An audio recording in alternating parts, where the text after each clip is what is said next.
Hello.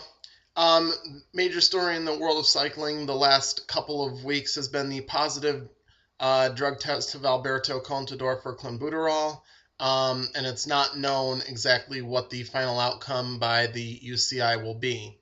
However, what is clear is that there happens to be a lot of misconceptions out there being spewed. To be honest, quite a bunch of bullshit by people who um, to be quite honest, should not even be talking about this case because they don't know what the fuck they're talking about, and that's the very blunt way of assessing it. And especially regarding the fact is the sanction of Alberto Contador. Some are saying that the most that he can, that the least amount of suspension he can get is 1 year. These people, I would highly suggest they read the WADA code or do the world a favor and shut their fucking mouths. That's the nicest way I'm going to put it to those people because they obviously have no clue what they're talking about. And here is why. I will read directly from the WADA code. And there is a huge difference, which these people do not understand, of no fault or negligence versus no significant fault or negligence.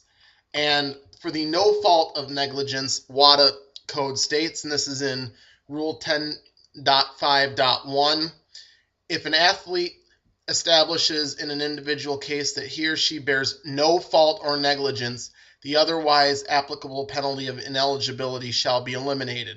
When a prohibited substance or markers or metabolites is detected in an athlete's sample in violation of Article 2.1, the athlete must also establish how the prohibited substance entered his or her system in order to have the period of ineligibility eliminated.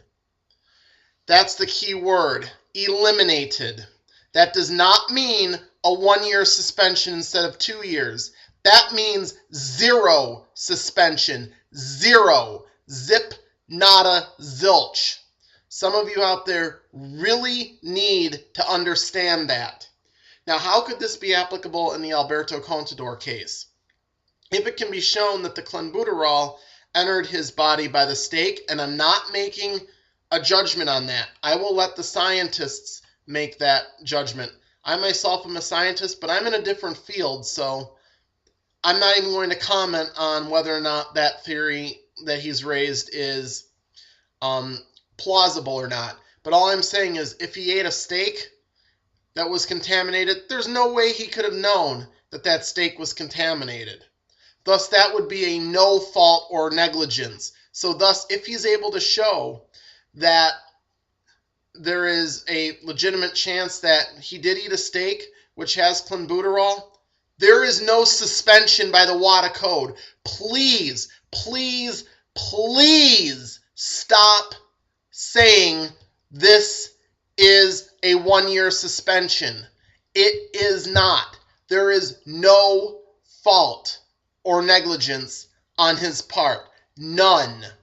Now, if you want to make the case about the 2010 Tour de France being taken out, because there's another part of the code which could potentially disqualify him from the race, if the UCI rules that test in or out of competition, which that's a completely another story, which goes back to last year when there were tests being conducted by the AFLD on race day, which were being ruled out of competition.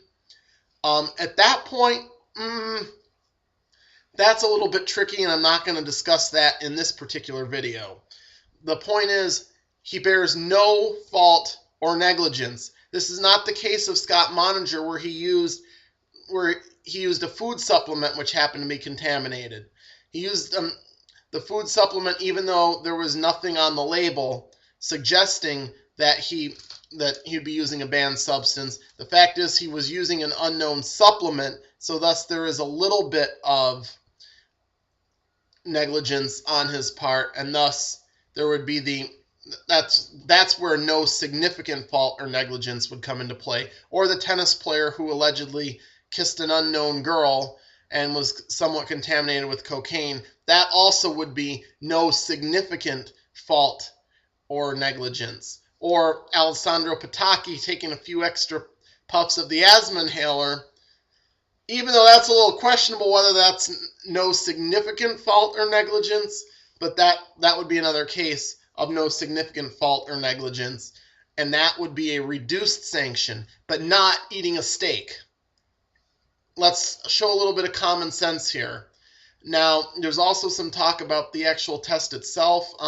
As I said, I don't know if the theory is true. The only thing I'm going to reiterate is that the director of the lab which tested Contador has stated in the past that perhaps we need to have a threshold value for certain substances, as they might be a little bit more commonly found, and we might be running into this problem as laboratory testing improves. Again, I don't know if that is the case because I'm a scientist in a different field.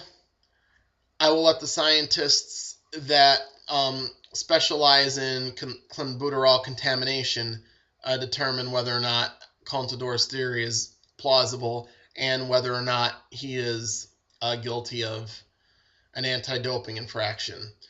But until then, just setting the record straight, there's a huge difference between no significant fault or negligence and no fault and negligence. If you don't know the difference, stop commenting on the case. You're only making yourself look ridiculous.